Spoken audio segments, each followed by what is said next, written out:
so much, Wendy, and I am so grateful to be here with you and with everybody joining. I appreciate that on a Saturday afternoon in February. It's asking a lot to tune in for an hour. I'm going to try to make it worth everyone's while. And just to reiterate, I really do hope to make this presentation meaningful for all of you. But if there's something you don't hear or some other question that you have, please put it in the Q&A and we'll get to it afterwards. So let's begin. I am going to share my screen and away we go. All right. So we're here to talk about resilience.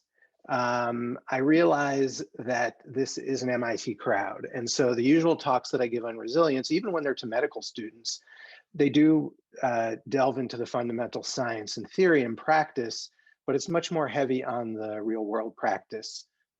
So I really tried to do a good job of informing everything I'm going to talk about through up-to-date science. As Wendy said, I was a course 9 major, which most people don't even know that there is a course 9. When I tell people, they look at me kind of quizzically, like, what kind of engineering was that? I don't remember it.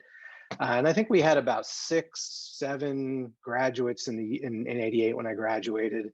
But at the time in 88, course 9, which is brain and cognitive science, and I'm assuming it has the same name now, was really heavily focused on how the brain works and getting into neuroscience. It was really at the cutting edge, and it's been astonishing to see the developments over the years, and we're going to bring some of that to play here. So it's always good, I think, to start with a personal story or anecdote, and you may be wondering why somebody who majored in cognitive science and ended up going to medical school and who's a pediatrician is talking to you about resilience for grown-ups.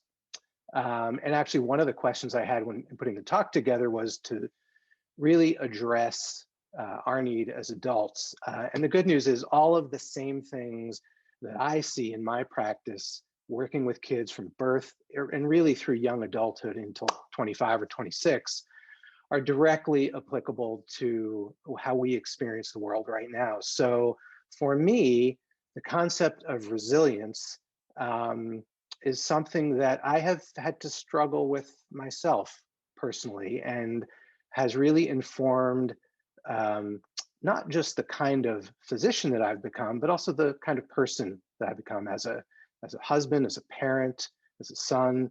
And I think that one of the beautiful things about this work is that it's not only connected to health and well-being, but it really is connected to who we are as people and how that connects us.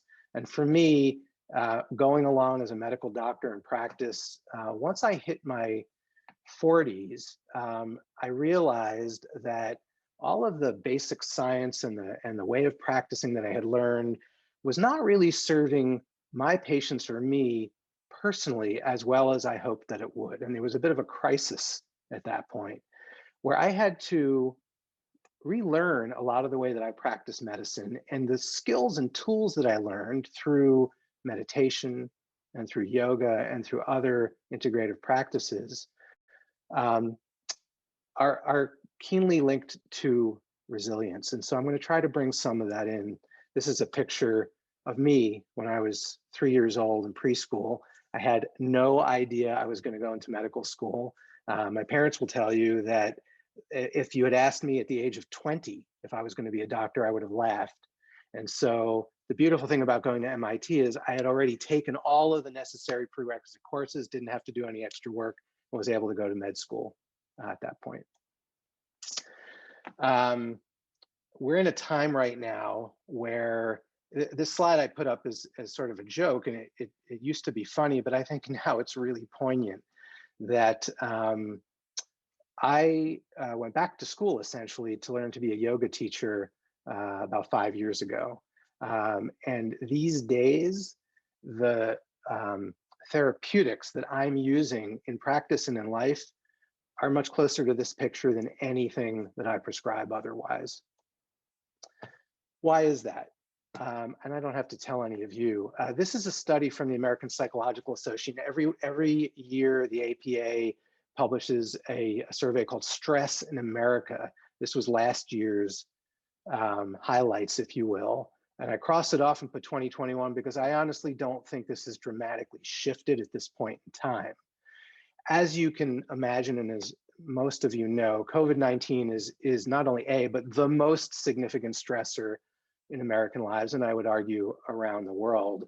And when I say that, I just don't mean the pandemic from a viral infection perspective. I mean in terms of the entire stress and strain that it places on us as humans, with all of the attendant social determinants of health and other issues that are going on in our country. But about 80% of Americans stated that the COVID pandemic is a significant source of stress in their life. It's kind of astonishing that it's not 100%. And about 2/3, slightly over 2/3, said they've experienced increased stress last year. I think it's important to start with definitions. The man on the left is Hans Selye, who is an Austrian who emigrated to Canada, and in the 1940s and 50s defined stress in terms of health and medicine. We think of stress as inherently negative. He pointed out, and this is obviously still true today, stress is understood as an increased demand upon a system or an organism. And those of you that work in engineering fields understand this keenly. In health, stress is about balance. And he coined the term general adaptation syndrome. And his work is really the foundation of all of the work we understand today about the impact of stress on human health and well-being. The graph that you see here is making the point that to some level, increasing stress improves productivity, focus, motivation, but at some point we cross over towards exhaustion and where it just overwhelms, where you get into that fight, flight, or fright response. It's understanding both the positive and negative aspects of stress that help us inform what we do about it. What happens in the brain? This is, and I came across this through one of the publications from the Pecauer Institute as a Course 9 grad. I'm on the mailing list, of course, and this is one of those areas of research institutes at MIT that has just flourished in the last 5 to 10 years. The amount of work that's being done there in neuroscience, neuroplasticity, how we learn is really amazing. So some of the researchers there published 2 years ago a paper that looked at what part of the brain modulates arousal and stress response. The locus ceruleus, which is part of the brainstem actually, is thought to have predominantly neurons that produce noradrenaline, which wakes us up. It arouses us to a point of focus. The downside of that, just like that curve that we saw, is it can create a great amount of physical and emotional stress. Well, it turns out that there are neurons in the locus ceruleus, shown in this picture here in the blue, versus the red. The red are the noradrenergic neurons that produce GABA. GABA is an inhibitory neurotransmitter, which it turns out modulates the response of the noradrenaline neurons. So there's a mechanism built into the brain that connects to other parts of the brain, from the reticulating activating system to the prefrontal cortex, that's constantly measuring and monitoring and modulating stress. This work is really profoundly important for a lot of reasons, and I'm just going to read to you because this gets into some of the work and resilience we're going to talk about. These researchers are also curious to learn whether early life stress in mouse models affects the development of this arousal circuitry such that individuals can become at greater risk for chronic stress in adulthood. And I would argue what we can do about it. Stress is linked in the body and in the mind to poor health impact through inflammation mediators. And we're now understanding that it's not just in the brain. The brain is really downstream from all of these other impacts, from the gut to the immune system. And it shows up, if you think about the things we present within our health is the tip of the iceberg, what we clinically observe, depression, anxiety, pain. It's what's under the iceberg, all of these metabolic factors that are mediated through these inflammatory responses. And what's really apparent is that many of these things can be genetically, there's genetic predispositions that we can inherit, but the environmental triggers that create stress and inflammation are also mediated through epigenetic phenomenon. And so as this paper pointed out from epigenetics from a couple of years ago, that lifetime maternal stress gets embedded, if you will, through DNA methylation and passed on through generations, so that the stress that we experience can be encoded, and the trauma and the stress in our generation can be passed on for generations to come. So it's critical. I say this not to freak people out. I say this so that we understand how important it is that we find mechanisms. And the good news is, not to bury the lead, but there are many things we can do to mitigate this. It's really important to distinguish between acute and chronic stress. Acute stressors increase that ramp of the curve towards focus and performance and motivation.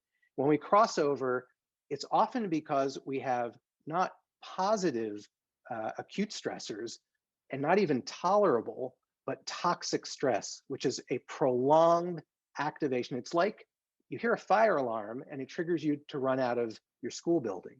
That's acute stress, and that's important. But if you had to hear a fire alarm go off every 5 minutes for 6 hours a day while you're in school, after a while, this would trigger a cascade of reactions that is very unhealthy. In children, and this is relevant to adults as well, as you'll see, we call these toxic stressors ACEs, adverse childhood experiences. This is the term that's been used by the CDC and in research to encapsulate a number of stressors in the environment that can create trauma and can live within the body and be carried on over generations. Also of note at the Picower Institute, there's an upcoming symposia. They usually do this every year in person or every other year. This year is going to be virtual in May. If you're interested in the impact of stress in early life on mental health, I really encourage you. The speakers are remarkable and include people like Nadine Burke-Harris, who is the current Surgeon General of California and is really the godmother, if you will, of ACEs and trauma impact on health. Why do we spend so much time in this? Because these ACEs have major health consequences. You can see here, these include everything from mental health impacts to physical health impacts. The risk factors, and if you look at the other graph here, how many adverse experiences you have in childhood increase your risk factors for adult onset heart disease through this inflammatory pathway, most likely. And the odds ratio, once you get up to 4 or more, really increases dramatically up till 7 or 8 adverse experiences. Your risk is 3 to 3.5 fold. How do ACEs impact our health as adults? And you have to understand that this was not understood until the last 20 to 30 years.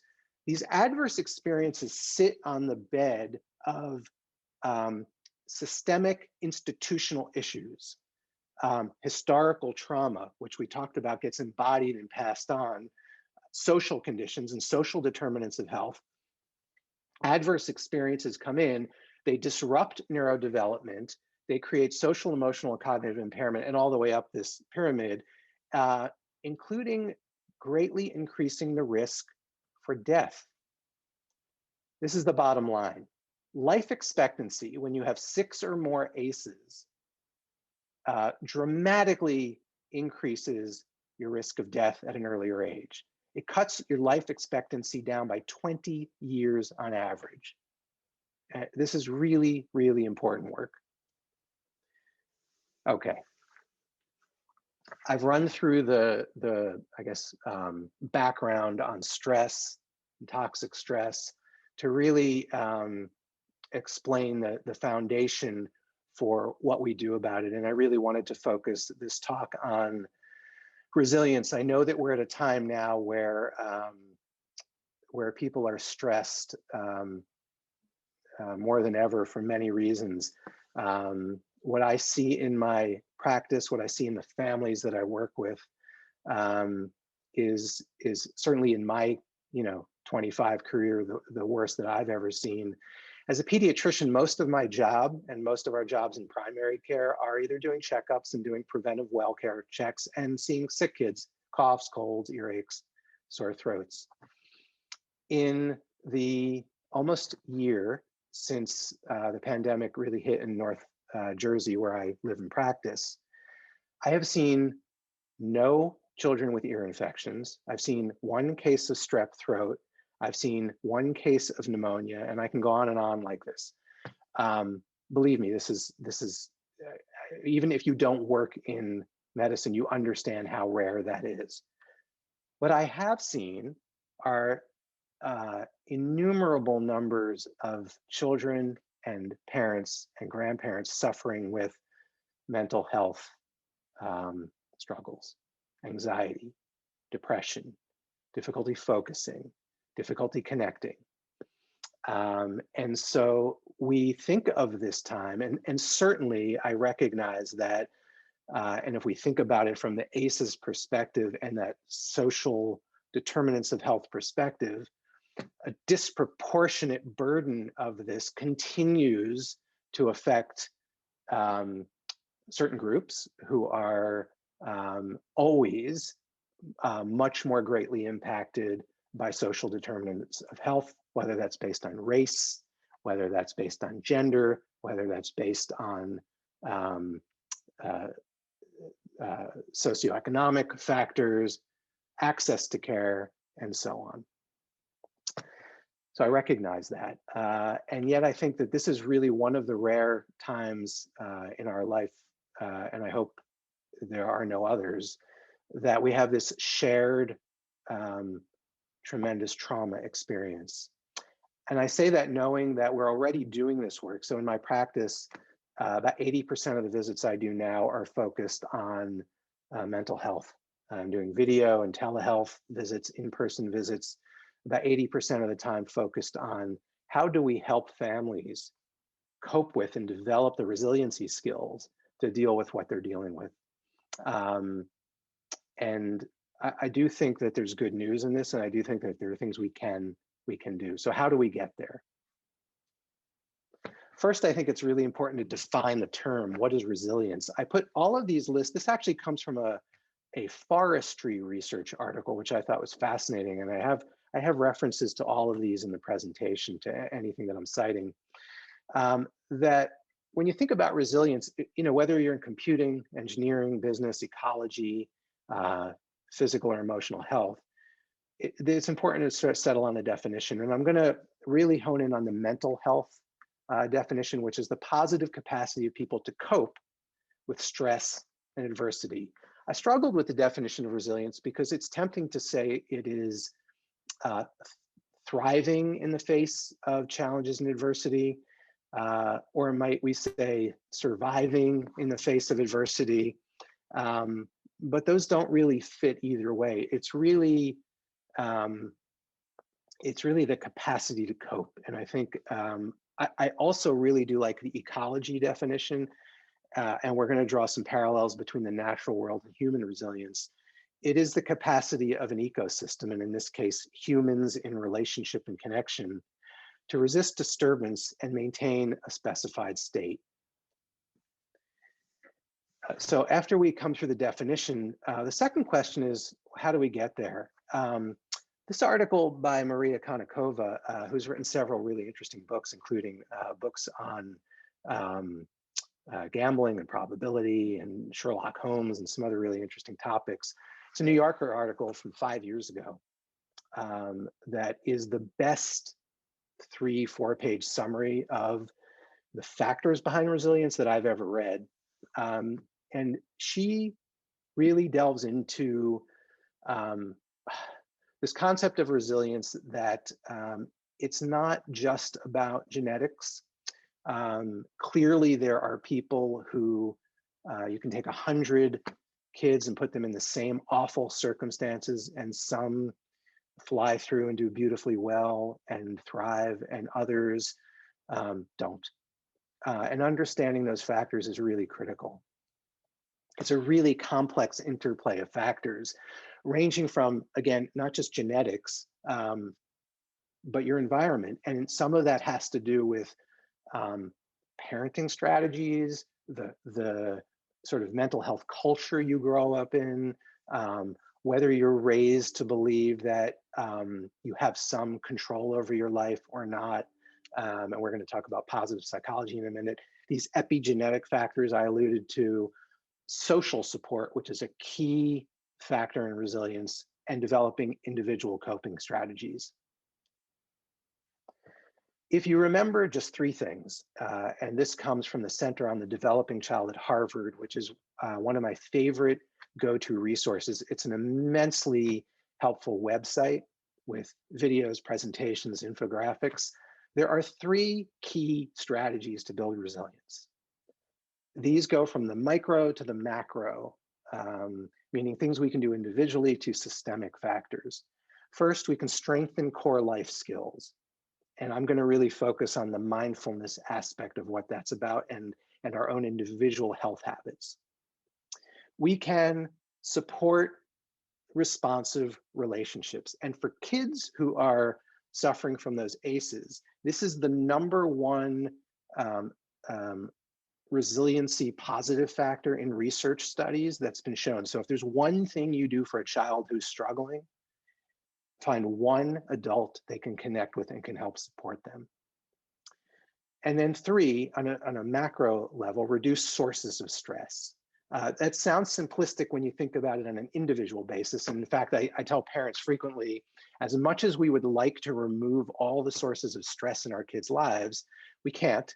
And I actually think that, again, if we think of stress as that motivating arousal source, some stress is actually healthy and helpful, and learning how to cope with it is a key lifetime skill. But reducing sources of stress on a systemic level is critical. So let's start with the micro and we'll work our way up. This is Martin Seligman, who's a very famous psychologist at Penn, who is really the father of positive psychology. His work has been translated into clinically relevant things we can do, and is most popularized by Carol Dweck's book around mindset. So if you're familiar with growth versus fixed mindset, that directly comes out of the positive psychology movement. It is one of the best applications of psychology, thought, and research to daily practice. And there are 3 main core practices, if you will, ways of thinking that help reframe the way that we see our experience and promote resiliency.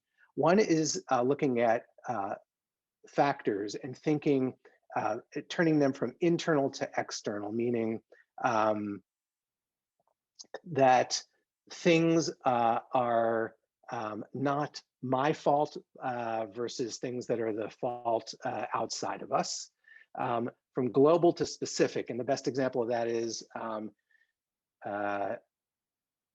this always happens to me versus, or my life is a disaster and it's always going to be that way, to this is just one specific bad moment or bad day in my life.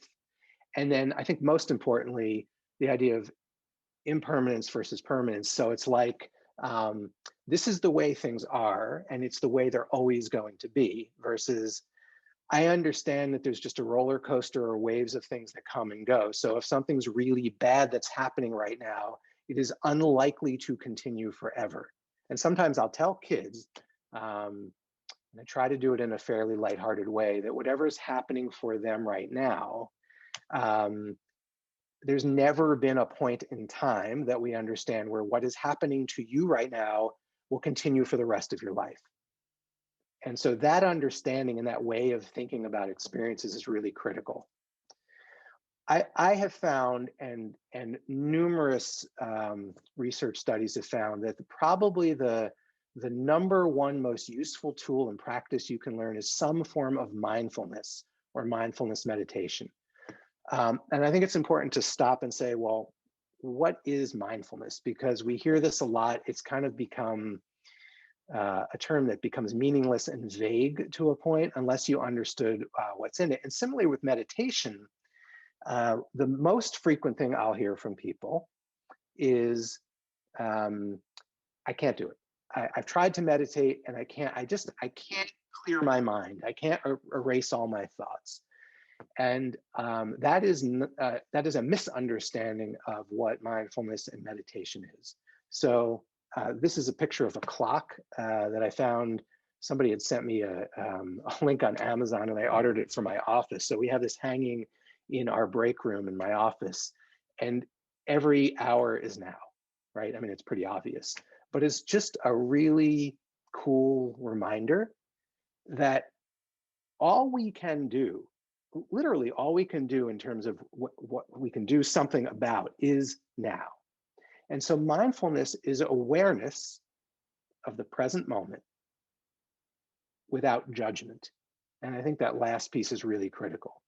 So we cultivate practices that help us be aware of what is happening for us right now, and right now, and right now, without the stories that we tell ourselves about, I'm terrible. I always do that. I always get myself into trouble.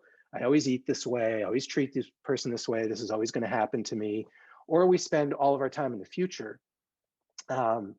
And it's estimated that people in their waking moments, humans spend about 50% of the time distracted by thoughts that are not happening right now, something in the past or something in the future.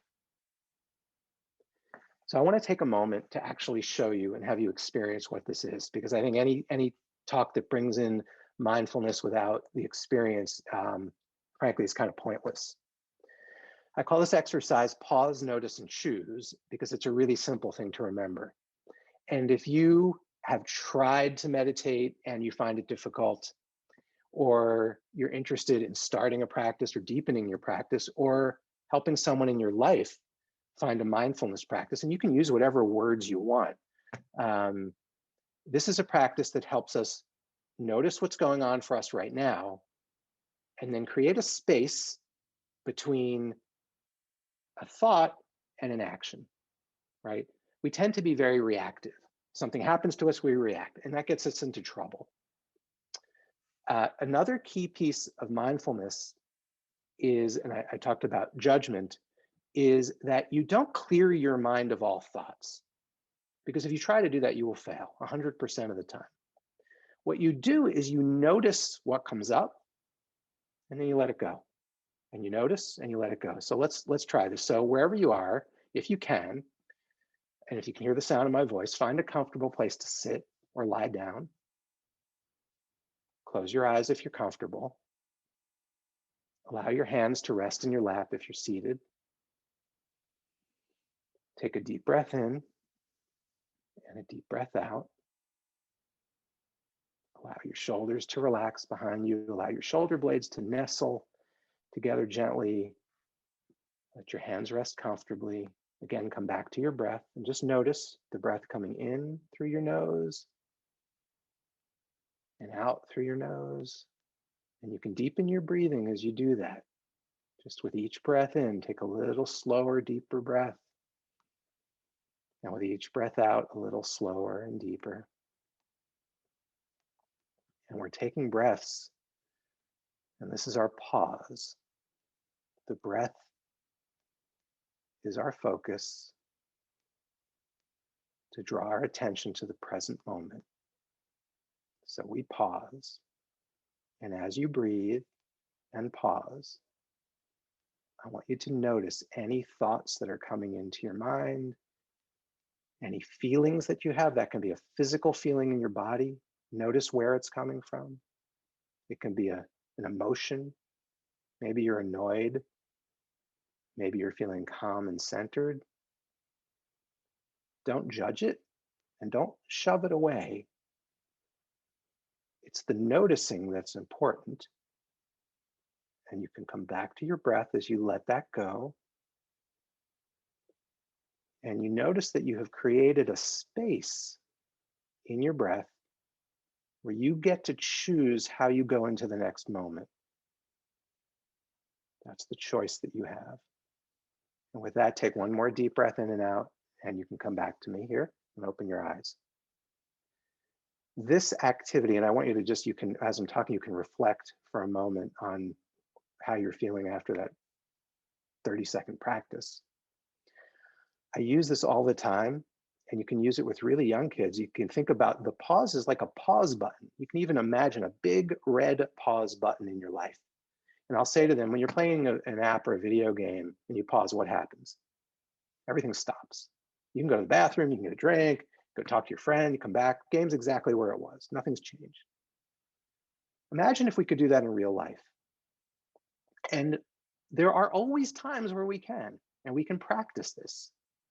It's very rare that we don't have a chance to pause for one breath in and one breath out, create that space in which you get to choose how you go into the next moment.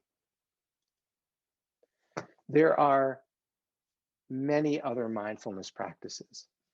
I've put a few up on the screen here, and I'm going to just touch on each of them because I think that they're all critical in different ways. If resting and breathing and meditation, by the way, is what we just did. Meditation is also, if you play a sport like baseball or tennis, and you see the ball coming at you, and you're in the zone, right? Or a basketball player who's in the zone, it's just all they see is the hoop in the net. There's no one else around them. It's this tunnel vision where everything else disappears. If you have a creative practice like music or dance, painting, for some people it's prayer, all of these practices, whether they're creative, whether they're physical, whether they're contemplative, you get into that zone where everything else recedes. You're just completely focused. It could just be on your breath. It can be on your movement. It can be on whatever it is, the person in front of you. That's meditation. And you can use whatever word you want, but that is mindful insight attention. The tree on the left, the tree of contemplative practices, which comes from this Center for Contemplative Mind and Society, has multiple branches and leaves that give you ideas about contemplative practices or meditative mindfulness practices. Again, for some, it's movement-based. For others, it's more relational. Some are more creative. You can pick and choose any of these that work for you or for your families or for your loved ones or friends or coworkers. It doesn't matter what you pick, but it's really important to identify practices that work for you. You can also, if you're somebody who works with kids or adults in teaching, you can go to the website and print out a blank tree. And so people can fill it in over time. And that's a sort of journaling, if you will. And I have on the screen here also this 10-year journal, which has from 2020 all the way down, looks like 2015 to 2025, this version. So it's 10 years. You have 2 or 3 lines, 4 lines for each year. And so on February 13th, 2021, you might go to sleep at night and say, today I'm grateful for being able to take a breath and rest for 5 minutes today. Next year, when you come back around, you can see what you did the year before, or you can just, maybe write down something you did during the day. But this practice of journaling itself is a mindfulness practice. I use an example of gratitude too, which is a beautiful mindfulness practice because it benefits not just us, but it's relational. It connects us, right? So there's a lot of science behind gratitude. This is from the Center for Greater Good out of Berkeley. A gratitude practice can be very simple.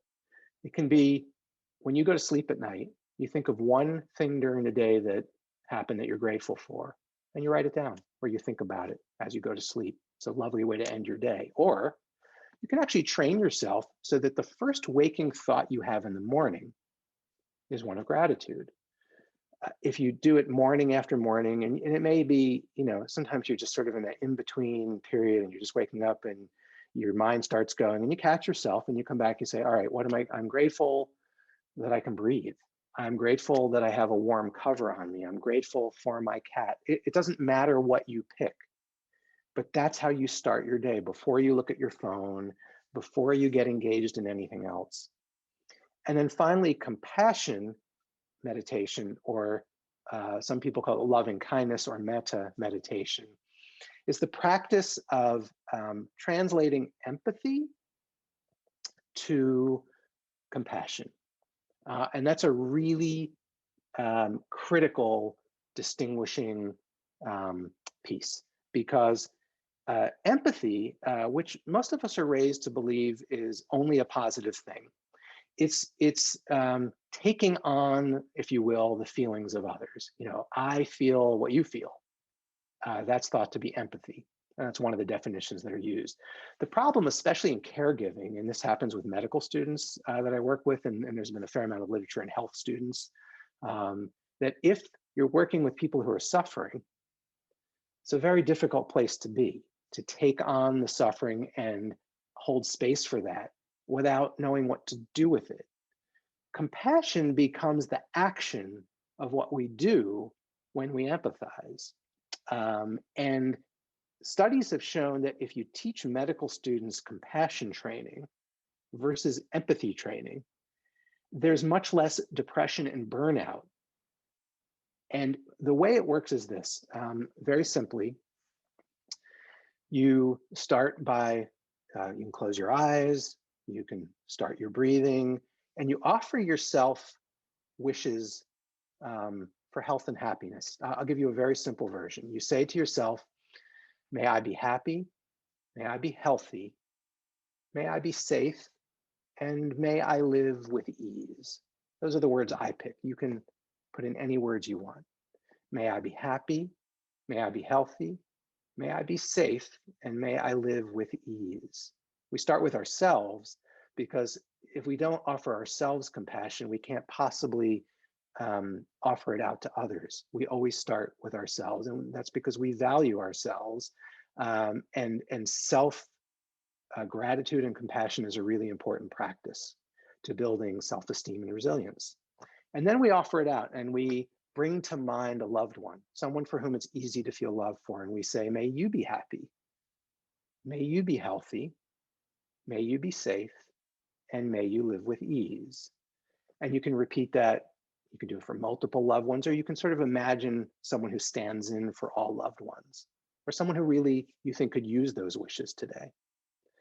And then the practice can go on from there. You can think about neutral acquaintances, people you don't know very well. There's even part of the practice, it's very difficult, about bringing to mind someone with whom you have a difficult relationship or feelings towards, and offering them the same wishes. It's a very powerful and difficult practice. And then we, at the end, usually what I'll do when I teach this is open it up to all beings everywhere and say, may we all be happy, may we all be healthy, may we all be safe, and may we all live with ease. And if you say these in your mind and you practice this for 5 minutes a day, it's a really powerful practice. And I offer that to you as one really evidence-based practice that can help. What happens when we meditate? This work comes from Richard Davidson, who is a professor in Wisconsin. He's the guy pictured on the bottom right here with Monk, who's all hooked up to a neurofeedback machine, I think in a QEEG machine probably, in Wisconsin. It's the Center for Healthy Minds. This research center has worked with the Dalai Lama and many Buddhist monks around the world to study functional MRIs, QEEGs, and what literally happens in our brain when we meditate. This could be an hour-long talk on itself. If you're really interested in digging into this, I would encourage Dr. Davidson's work. There are many videos he's done and conferences with the Dalai Lama that is very interesting, including work at MIT. Four main areas to focus on. One is on how our mind wanders and comes back for focus and the different regions and systems that are involved. Another one on distraction awareness, or what we call meta-awareness. The awareness that you are not aware, or the awareness that you are distracted, and how to bring yourself back. And that's when we were doing the meditation practice. I instruct you to notice what's happening. And if you find yourself getting lost on a thread and it's 5 minutes later and you have that awareness like, I have been not noticing my breath for the last 5 minutes. You stop right there. You acknowledge that you have noticed that, and then you move on. So it's not, you don't beat yourself up about it. You actually congratulate yourself that you've noticed, and you move on from there. Reorientation of awareness, where we put our focus, and sustaining focus. All of these areas have really fascinating neuroscience.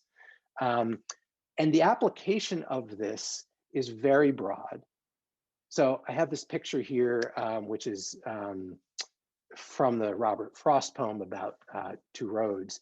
But I bring it up because when we use mindfulness as a practice to increase awareness, it allows us to develop insight to create healthy new habits, not just about mindfulness, but in all aspects of our life, about relationships, about food, about activity, and on and on and on. And so we're used to going down one path all the time. There's a groove in the road. You know, your car's driving, you're in the snow, which is around these parts been pretty much every other day. And you're going down the middle of the road and there's two grooves where every tire goes. You're not going to go a little bit to the right or the left. It's just easy to go in those grooves. And it's the same thing in life. We create these paths, these grooves that become very easy to mindlessly just fall into minute after minute, day after day. In order to create new pathways, it takes work and intention.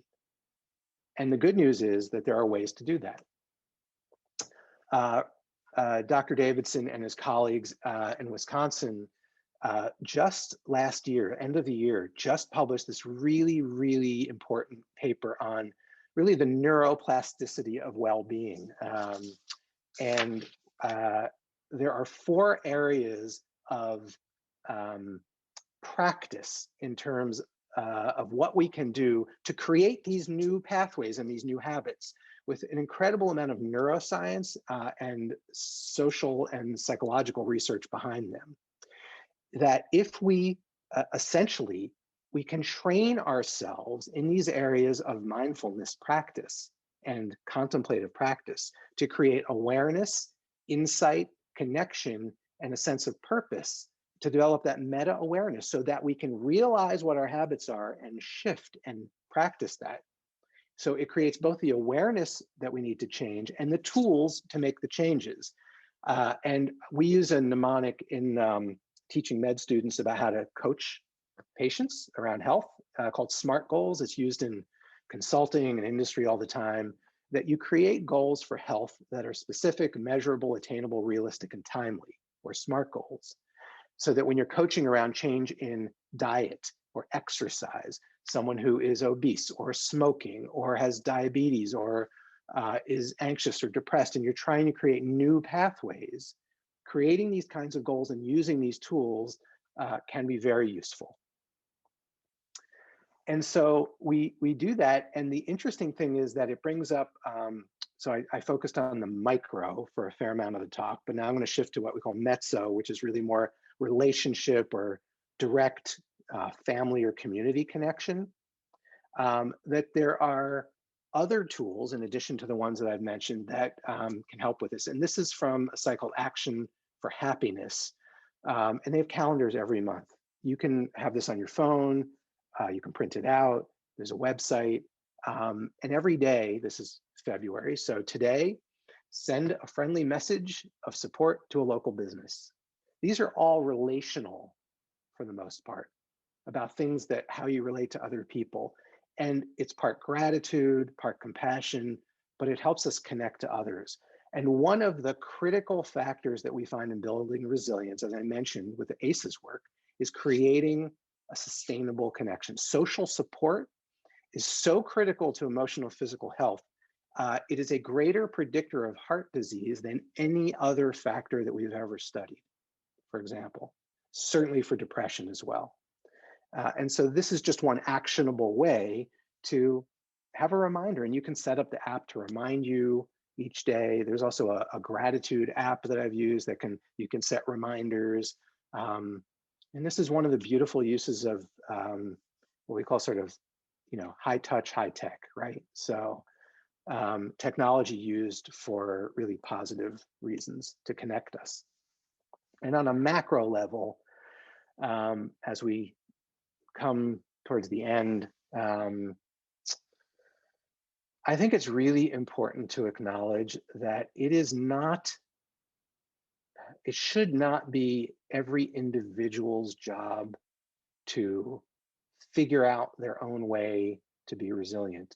If that is what if that's the system that we build and that's the framework that we have and we will continue to fail on a very large level. There are major macro systemic factors, institutionalized factors, which impact health on a much greater level than anything individually that we can do. If I work with one person in an exam room in my office, or I sit down across from them and we create a SMART goal and we work on that, it is a positive thing and it can have an impact. But the impact that we can make by creating structures that recognize inequalities in health based on all of those factors, based on race, based on gender, based on poverty, and so on. Unless we deal with it from that perspective, we are not going to have the impact that we really need to. And so this backs us way up. And this is again from the Center on the Developing Child at Harvard. It's a model that shows the impact of all of these things we've talked about. But going back to policies and programs all the way to the left that have the greatest impact on health across the lifespan. So when we focus on things like Head Start and early childhood education, we have a huge impact. When we focus on dealing with structural environmental inequalities like pollution and where buses idle, makes a huge difference.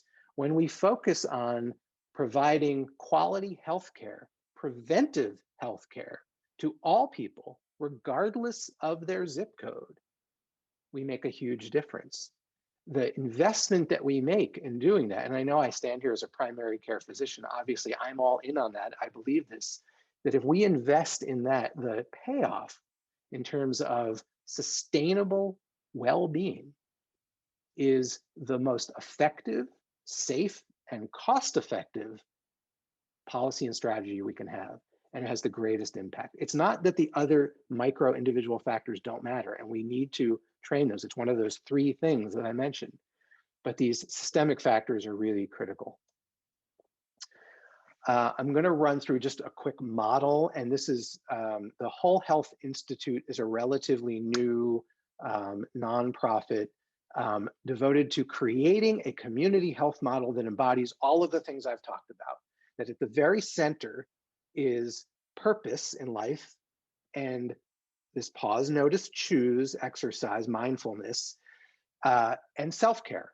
Creating new habits around all of these areas, including physical fitness and nutrition, skills and abilities, resting, all of this stuff. Relationships are a key component of that. But it's built within the center of a care team and a community at large. All of these things together create health. This has been in action in the Veterans Administration. It's called the Passport to Whole Health. It's been in the VA for about 10 to 15 years. You can actually go online and the tools, the personal health inventory. It's another way of thinking about health, rating health, and creating individual and community change in health. The outcomes have been staggering. Now, the initial outcomes have looked at things in veterans with PTSD, chronic pain, chronic conditions, mental health diagnoses, and you can see the the utilization of these whole health modalities, these are including things like massage, acupuncture, yoga, meditation, are greatly increased in people with both physical and emotional chronic healthcare needs, but has led to a reduction in opioid use, reduction in pain, reduction in anxiety and depression and PTSD as well. I've been very fortunate to participate in the expansion and adaptation of this work to kids and families through schools through this Whole Health for You resource. It's a free resource. The web link is here. I'm not really going to spend a lot of time on it other than to say check it out. If you're interested in the application of these are videos created by kids for kids to teach about this health model. And then this brings us to the final couple of slides. I think that I hope that the message that you got through this is that this is not just our individual responsibility to take care of our own health and well-being, and to create true resilience requires all of us working together in communities and in much larger structures than that. Fritjof Capra, who's a physicist, if anyone's familiar with his work, I guess his most famous book is The Web of Life. He's a complexity theorist. I think he's more well known now for his complexity theory than his physics work. And he's just a really provocative, interesting thinker. And he writes in his book, the more we study the major problems of our time, the more we come to realize that they cannot be understood in isolation, in silos. They're systemic problems, which means they are interconnected and interdependent. The more complex the network is, the more complex its pattern of interconnections, and the more resilient it will be. And I recognize this as a provocative statement, and I bring it up here because I think it does reflect the nature of resilience and the times that we're living in, and that complex problems, and we have never had a myriad of more complex problems all together at any one time in my lifetime, require complex out-of-the-box solutions.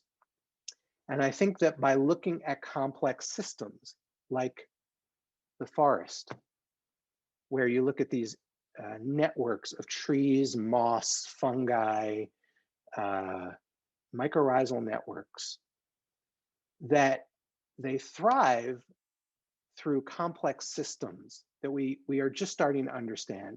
And that is by diversity and by complexity that they are more likely to not just withstand, but survive for thousands of years. And so I think the more that we can look to these kinds of complex systems and understand it this way, I think this offers us a way through. I offer here some other resources for further contemplation. Many of these are sources of the slides that I've put up here. All of these are really rich sites with science, theory, and practices that you can draw from. If you're looking for ways to start a meditation practice and you're an app person, there are many. The Positive Psychology site has compiled most of them on a recent review on the link that I have here, the positivepsychology.com site. Look up mindfulness apps, including the ones that you're most familiar with, like Insight Timer, Calm, Headspace, etc. Insight Timer, personally, for me, has the greatest free content. You can simply set it as a way to meditate, or you can use their content. I have some free guided imagery meditations on my own site I just offer here. And if you really want to dig in deep and do some more personal work in resilience, I'm co-offering a workshop with my friend Ben Wisch. And we are at 4 o'clock.